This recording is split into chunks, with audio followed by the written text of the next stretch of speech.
बढ़िया mineral water पानी P रहे हैं। ये बाबा साहब की कुर्बानी के वजह से, वरना इस देश में जहां सुअर तैरता है उस तालाब का भी पानी पीने का अधिकार नहीं था।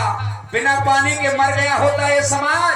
तो एक बार तालियां बजाइए, बाबा साहब ने तुम्हें पानी पिला दिया, पानी पिला दिया।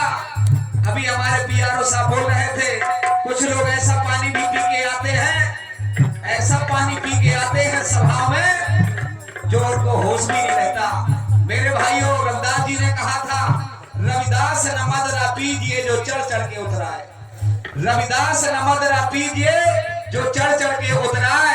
रविदास महारस पीजिए जो चढ़ के ना उतरा है। उन्होंने शराब पीने को मना किया था, लेकिन मेरा समाज रविदास जी की जयंती तो मनाता है, लेकिन रविदास जी की बात नहीं मानता। अगर रविदास जी की बात मान लिया होता तो रविदास जी ने पहला शब्द इस दुनिया में, इस भारत में लोकमान्य तिलक ने स्वराज की परिकल्पना नहीं किया था। हमारे संत रविदास जी ने स्वराज की कल्पना की थी।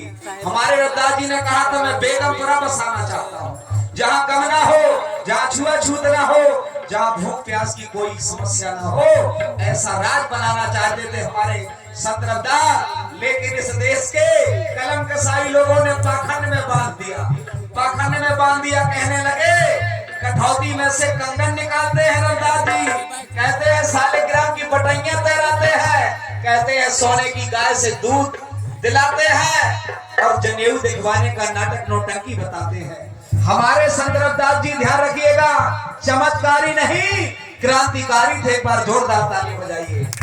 ये चमत्कार के रूप में हमारे महापुरुषों की मूल विचारधारा को नष्ट कराने का काम करते हैं ये लोग, कि चमत्कार याद रहे और मूल विचारधारा से ये समाज भटक जाए।